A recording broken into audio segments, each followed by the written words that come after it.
ఇవాళ మళ్ళీ వైఎస్ఎంలో press meet చూసాము. అందులో మళ్ళీ ఏంటంటే, మన జగన్ చేసిన వ్యాఖ్యలు. జగన్ ఒక వీడియో చూపించారు. సో, బాలకృష్ణ బిల్డింగ్ నుంచి తన చెల్లి మీద తప్పుడు ప్రచారం చేశారని చెప్పేసి. ఇవాళ అదే దాని మీద కౌంటర్ ఇచ్చింది. నా బిడ్డల మీద ఒట్టు నాకు వైఎస్ అన్ నాకు అంటే ప్రభాస్‌కి నాకు సంబంధం లేదన్నట్టు మాట్లాడింది. ఏం చెప్తారండి? ఫస్ట్ షర్మిల గారి వెర్షన్‌లో మాట్లాడదాం. ఆవిడ ఇచ్చిన క్లారిటీ ఏంటంటే, జెన్యూన్‌గా మాట్లాడదాం సీరియస్లీ. ఆవిడ ఇచ్చిన క్లారిఫికేషన్ అనే కాదు. ఎప్పుడో బాలకృష్ణ గారి ఇంటి నుంచి షర్మిల గారి మీద ఒక ఎలిగేషన్ పాస్ అయింది. వాళ్ళ ఆరోపణ. అవునా?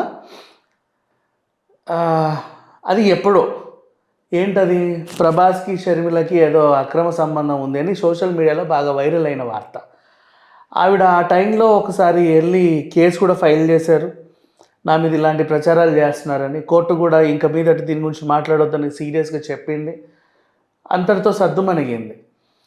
ఇప్పుడు మళ్ళీ తెర మీదకి అంశం వచ్చింది. సరే, తెర మీదకి వచ్చింది, బాగానే ఉంది. జగన్మోహన్ రెడ్డి గారు ఆరోపించారు, అది కూడా బాగానే ఉంది. మరి గత ప్రభుత్వంలో 5 ఏళ్ళు వీళ్ళే కదా ఉన్నారు. మరి అప్పుడేం చేశారు? పట్టుకోగలగలేదా? ఇప్పుడెందుకు వాగుతున్నావు దాని గురించి? సరే, నీకు అనిపించింది నీ చెల్లి మీద ఎవడో దుష్ప్రచారం చేశాడు.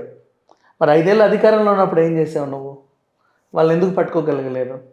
సో కావాలని మీరే చేయించి దాన్ని ఇలా చేశారు అని ఆవిడ చెప్పింది. పనిలో పనిగా అదాని కూడా జగన్కి లంచం ఇచ్చాడు. జగన్కి మన అదానికి ఒక సంబంధం అనేది ఉంది. వైజాగ్లో పెట్టుబడుల కోసం అని చెప్పి లంచం తీసుకున్నాడు, కొన్ని లక్షలు, కొన్ని కోట్లు.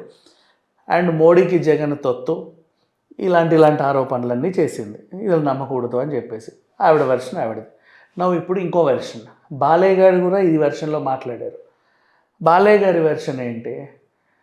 ఇట్లా చెప్తున్నారు, పలానా హిందూపూర్ ఎమ్మెల్యే ఇది నందమూరి బాలకృష్ణ అని ఓపెన్గా వీళ్ళు చెప్తున్నారు. అంత నీచమైన పని చేసే అంత వ్యక్తి అయితే బాలకృష్ణ కాదు. ఒక మనిషిని విమర్శించాలి. అండ్ ఇంకోటి, బాలయ్య గారు రాజకీయాల్లో క్రియాశీలకంగా లేనప్పుడు ఎప్పుడో పుట్టిన వార్త ఇది, ఇప్పుడుది కాదు. లాంగ్ బ్యాక్, చాలా ఏళ్ళుగా బాగా తిరిగింది సోషల్ మీడియాలో. ప్రభాస్ అప్పటికే సోషల్ మీడియా లేదులేండి. లేదు కూడా సోషల్ మీడియా. 11, 9 మౌత్ టాక్లు ఉన్నప్పుడు బాగా పబ్లిష్ అయిందా, సోషల్ మీడియాకి వచ్చి కొంచెం ఎక్కువ అయింది.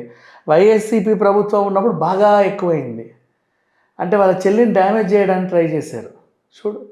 సో ఆవిడ కూడా అదే చెప్పింది, వీళ్ళు అనుకుంటే మా తల్లి మీద కేసులు పెడతారు, చెల్లి మీద కేసులు పెడతారు, తండ్రి మీద కూడా ఆరోపణలు చేస్తారు, అలాంటి మనిషి అని చెప్పింది. బాలయ్య ఏమో నేను గురించి అసలు మాట్లాడాల్సిన అవసరం కూడా లేదు, గెట్ లాస్ట్ అన్నట్టుగానే ఉన్నాడు. వెరీ గుడ్ అంటే మంచి సమాధానమే చెప్పాడు. ఓకే. అంటే బాలకృష్ణ ఆఫీస్ నుంచే ఇదంతా జరిగిందా గతంలో అయినా? బాలయ్య ఆఫీస్ నుంచి ఎందుకు జరుగుద్ది? ఇంత నీచమైన పనులు వాళ్ళు చేయరు. అసలు వాళ్ళకి ఇంత టైమే ఉండదు. ఈయనకు సినిమాలు చేసుకోవడం ఒకవైపు, రాజకీయాలు ఒకవైపు, బసవతారకం ఒకవైపు, ఇంకా ఈ అడ్డమైన పనులు చేయడం టైం ఎక్కడిది? ఫస్ట్ ఒక మనిషికి కనీసం ఆలోచించాలని టైం ఉండాలా? ఎక్కడిది? అలా ఎందుకు చేస్తాడు? చేయరు. మళ్ళీ ఎలిగేషన్స్ ఎందుకు? అదే అంటున్నా, నిజంగా బాలయ్య చేస్తుంటే 5 ఏళ్ళు మీరు ప్రభుత్వంలో ఉన్నప్పుడు అరెస్ట్ చేయొచ్చు కదా. అప్పుడు ఆయన అధికారంలో జస్ట్ హిందూపురానికే కదా ఎమ్మెల్యే.